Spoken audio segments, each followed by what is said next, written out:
इसलिए भगवान की कथा में संगत का भी बड़ा प्रभाव होता है। जैसी संगत होगी वैसी रंगत होगी। एक हमें बात याद आ गई, इसके बाद हम आगे क्रम में बढ़ते हैं। किसी गांव में एक आदमी रहता था, थोड़ा बुद्धिमान था, बुद्धिमान। अरे किसी गांव में क्या, इंदौर के ही मूसा खेड़ी में, इंदौर के मूसा खेड़ी में हमारा चंगीलाल मूसा खेड़ी में रहता था। पुराना जमाना, लकड़ी काटने गया तो लकड़ी काटते काटते उसने अपनी नाक काट ली। नाक, वो कुल्हाड़ी फिसल गई हाथ से, नाक कट गई। अब नाक कट गई तो गांव में आया तो लोग चिल्लाने लगे, अरे और नक कटे चाचा राम राम। नाक कैसे कट गई, नाक कैसे कट गई, सब लोग नक कटे कहने लगे। नाक कटे चाचा राम राम, नक कटा चाचा राम राम, नक कटा चाचा राम राम। अब ये बड़ा हैरान, नाक कटा नाम सुनकर के बड़ा टेंशन में। तो एक आदमी ने पूछा कि तुम्हारी नाक कैसे कट गई। इसने सोचा ये बढ़िया उपाय है। बोला इधर आओ कोने में। बोले हाँ। चंगीलाल बोला नाक कैसे नहीं हमारी कटी। बोले कैसे कटी। बोले गांव के बाहर जो शंकर जी का मंदिर है, वहां जो भी अपनी नाक काट करके चढ़ाता है उसे शंकर जी के दर्शन हो जाती। तो दूसरा बोला हमें भी करने। ये बोला चलो, ले गया। वो ले गया, इसने बढ़िया उसकी काट दी। और जब उसकी काटी तो वो बोला यहां शंकर जी तो कहीं नहीं दिख रहे, नाक तो कट गई। बोले हमें भी नहीं दिखे थी। तुम्हें नहीं दिख रहे, हमें भी नहीं दिखे थे। बोले अब क्या करें, तुमने तो नाक काट दी, तुम तो झूठ बोल रहे थे। अरे बोले ऐसे ही हमारी कट गई, तुम्हारी कट गई, ना तुम किसी को बताना ना हम किसी को बताएंगे।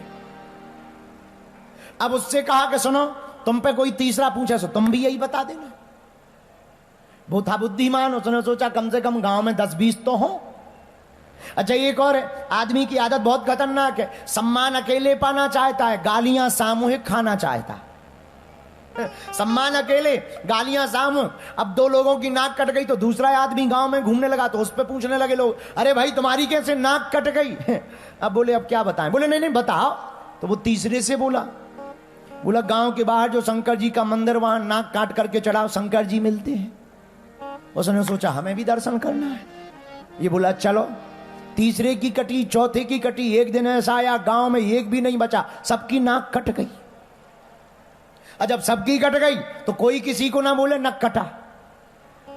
अब 1-2 हो तो बोला जाए कि भाई बड़ा वाला नक कटा, छोटा वाला नक कटा, जूनियर और सीनियर। अब सब नक कटा है, कौन से बोला जाए। इसने कहा ये बढ़िया रहा, एक एक करके पूरे गांव की नाक कटवा दी। पूरे गांव की नाक कट गई, ये बड़ा प्रसन्न। यही संगत का असर होता है। बुद्धि का प्रयोग और संगत का प्रयोग बढ़िया हो जाए तो गांव में सभी भक्त भी बन सकते हैं। और बुद्धि का प्रयोग और संगत का प्रयोग अगर गलत हो जाए तो गांव के पूरे आस्तिक भी नास्तिक बन सकते हैं। इसलिए मेरे पागलों, हम कथा के प्रारंभ में आपको सावधान करना ये चाह रहे कि हमको यह सावधान करना है, बहुत ध्यान रखना है। क्या हमारे बेटा बेटी की, परिवार की, मित्र की संगत किसके साथ। अगर पीने वालों के साथ होगी तो वो नाइट पार्टी में जाएगा, और किसी भगवत भक्त की संगत होगी तो वो मंदिर और कथा में जाएगा।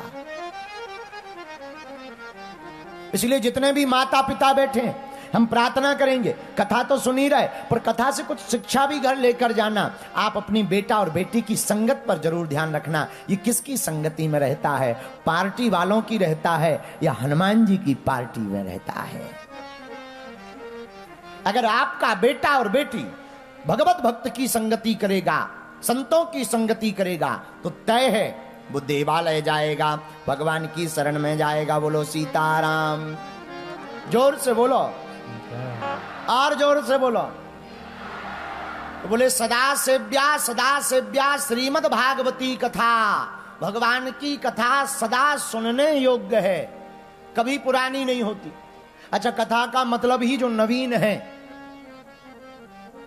हमारे दादा परदादा, चाचा जी, उनके भी दादा परदादा, न जाने कितने वंश से कथा गा रहे, आज भी गाई जा रही, पर ज्यों की त्यों। आप भी कितने दिनों से सुन रहे, आपके पिताजी ने सुनी होगी, परदादाजी ने, दादाजी ने, परदादाजी ने, उनके भी परदादाजी ने, उनके भी पिताजी ने सुनी होगी, सदा सुन रहे। आज भी ज्यों की त्यों नई लगती है। भैया कोई पिक्चर तुमको एक बार दिखाई जाए, 2 बार दिखाई जाए, 3 बार दिखाई जाए, 4 बार दिखाई जाए, वही पिक्चर 5 बार दिखाई जाए, तुम्हें एक एक डायलॉग याद हो जाएगा। अब हीरो आएगा, ढिसुम ढिसुम होगा। 6वीं बार वही पिक्चर लगाएंगे, तुम मना कर दोगे, बस भैया क्षमा करो, हम नहीं देखना, बहुत देख ली है। 7वीं बार तुम कहोगे एडवर्टाइजमेंट चाहे देख लेंगे, पिक्चर नहीं देखेंगे। पर भगवान की कथा एक बार सुनो, 1000 बार सुनो, हर बार नई लगती है, नया भाव उमड़ता है। यही सत्य और असत्य में अंतर है। भगवान और भगवान की कथा सत्य है। सत्यव्रतम सत्य परम त्रिसत्यम सत्यस्य योनिम निहितम च सत्ये। भगवान सत्य है, भगवान की कथा भी सत्य है, बाकी सब कुछ असत्य है।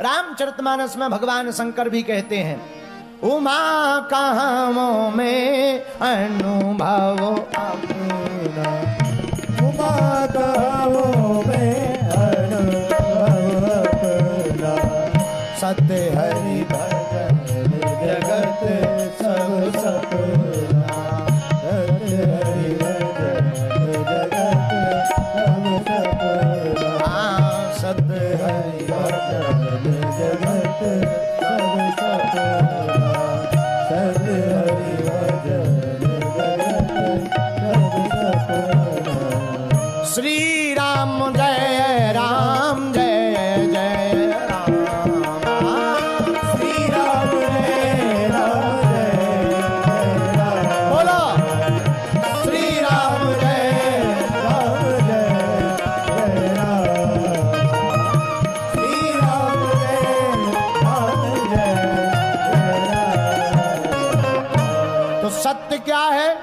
बोले सत्य भगवान का भजन है, बाकी सब सपना है। क्या है? बोलो बोलो बोलो। सपना है, सब कुछ सपना है। अपना कौन है? अपने तो केवल ठाकुर जी हैं, कोई हमारा तुम्हारा नहीं है। सब कहने की बातें हैं। जब तक हमारे तुम्हारे पास, जब तक चेहरे में चमक, जेब में रुपया है, तब तक सब अपने हैं। जहां चेहरे की चमक और जेब का रुपया खत्म, पड़ोसी भी राम राम नहीं करता है, कहीं उधार ना मांग ले।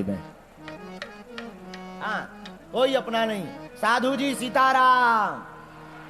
आज तो खूब संत मंडली विराजमान हो गई, सब संतों के चरणों में नाक रगड़ कर दंडवत प्रणाम। आहा, सभी महापुरुष विराजमान हो गए। बोलो सीताराम। इसलिए भैया इंदौर के पागलों, भगवान की कथा सुनना अनिवार्य है, बहुत आवश्यक है। बोले क्यों? बोले ये मन का डिटर्जेंट है। कौन सा डिटर्जेंट है? कपड़ा खराब हो जाए तो क्या करते हैं? कपड़ा खराब होने पर हम लोग पाउडर में डालकर धोते हैं। मन भी वासनाओं में खराब हो जाए तो क्या करें? बोले कथा रूपी गंगा में डुबोकर इसमें भी भक्ति रूपी डिटर्जेंट लगा करके धो देना चाहिए। और मन निर्मल की बात क्यों कर रहे हैं महाराज जी? ये आप मन को धोने की बात क्यों कर रहे हैं? मन धोने की क्या जरूरत है? अरे हम नहीं कह रहे हैं भैया। रामचरितमानस में उत्तर आया, निर्मल मन जन सो मोहि पावा, निर्मल मन जन सो मोहि पावा, मोहि कपट छल छिद्र